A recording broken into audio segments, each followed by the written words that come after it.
학점은행제로 약대 편입 준비하는 분들 호재입니다. 학점은행제 출신 약대 편입 합격생이 나왔거든요. 더 이상 걱정 속에 편입을 준비하거나 성적이 낮다고 포기할 필요 없습니다. 그동안 합격 사례가 없이 불안하셨을 여러분들을 위해 오늘 편입학 개론에선 합격하는 딱 두 가지 핵심을 알려드릴 겁니다. 목차는 이렇게 되고요. 오늘 이 두 가지만 알고 시작하신다면 남들보다 약대 편입 합격률 최소 2배는 올라갈 거예요. 딱 5분만 집중해서 꿀 정보 얻어가세요.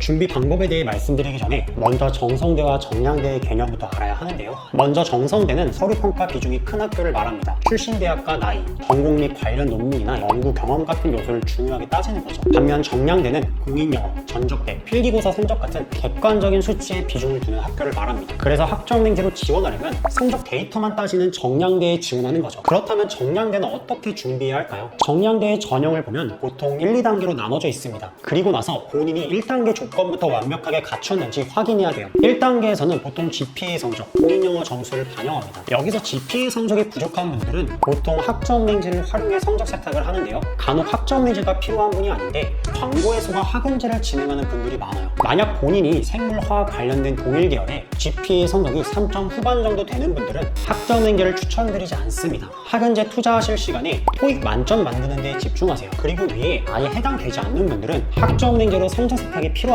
이 과정에 대해서 도움이 필요한 분들은 고정 댓글 링크에 있는 무료 상담 링크를 클릭해 상담 요청 남겨주세요. 두 번째로 토익의 경우 만점이 가장 베스트입니다. 실제로 올해 강원대 합격생 평균이 987점이었습니다. 충남대는 990점이었고요. 만약 만점이 힘들다면 최소 970점은 만들어 놓으셔야 해요. 토익은 매달 시험이기 때문에 목표 점수가 될 때까지 시험을 계속 보시면 됩니다. 마지막으로 선의수가 은근 학교마다 차이가 있어 제가 보기 쉽게 표로 정리해놨으니 화면 잠시 멈추고 봐주세요. 여기까지 1단계 전형에 대해 알았다면 2단계 전형인 면접, 필납고사 부분도 알아야겠죠. 제가 앞부분에 학점은행제 약대 편입에서 주의사항이 있다고 했었는데요. 이 리스크가 2단계 전형인 면접 부분에 있어요. 보통 학점은행제를 진행하게 되면 경영학과로 진행하게 되는데요. 이 전공을 선택하는 순간 전공 적합성을 놓치게 됩니다. 전공 적합성과 면접이 무슨 상관이냐 하실 수 있는데 자세히 말씀드리자면 약대 편입은 지성 면접과 인성 면접으로 나눠집니다. 지성 면접은 생물이나 화학에 대한 전공 지식을 직접적으로 물어봅니다. 학생에게 전공 지식에 대한 질문을 하고 그 답변을 통해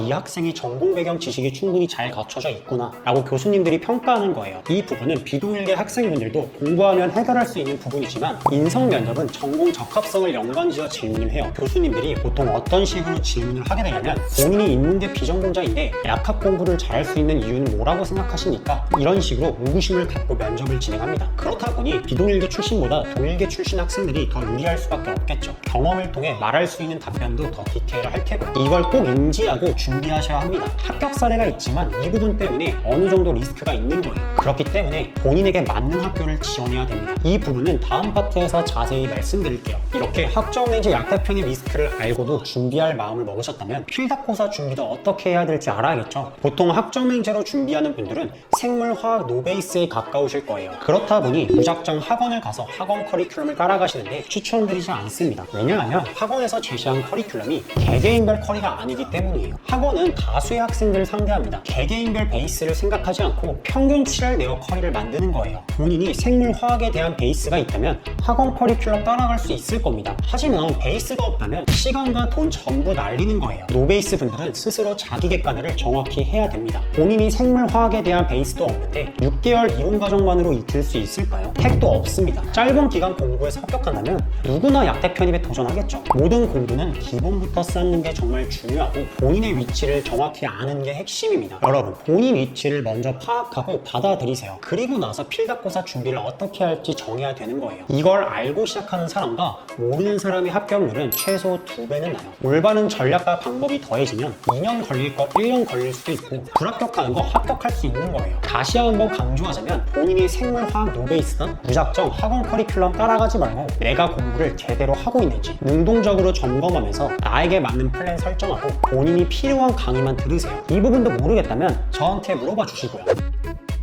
앞서 학점은행제 출신인 분들은 면접에서 전공 적합성이 안 맞아 리스크가 있다 했죠. 그렇다면 어떤 학교를 써야 리스크를 줄일 수 있을까요? 답은 면접 없는 곳과 블라인드 면접을 시행하는 학교입니다.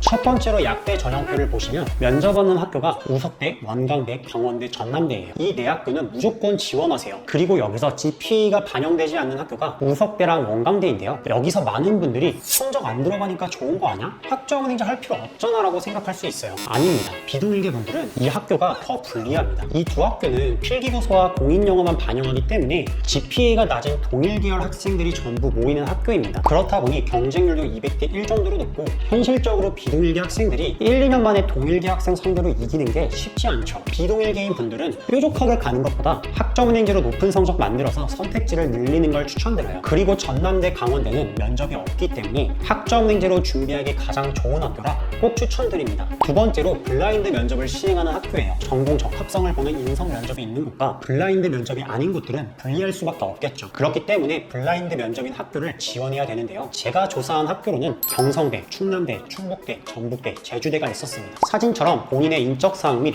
신상을 말하면 안 된다 되어 있죠. 전적대 전공보다는 지성면접 위주로 반영을 하기 때문에 학점은행제 출신인 분들은 오늘 언급한 학교들을 꼭 준비하시길 바랍니다. 학점은행제로 약대 편입 합격 사례가 나온 만큼 약대를 가고 싶지만 성적이 안 돼서 고민이신 분들 도전해보시길 바랍니다. 다만 시작하기 전 오늘 제가 말한 부분은 꼭 인지하고 시작하세요. 만약 학점은행제 약대 편입 도움이 필요하시다면 고정 댓글에 있는 무료 상담 링크로 상담 요청 남겨주세요. 여러분들에게 필요한 과정들만 최선을 다해 도와드리겠습니다. 감사합니다.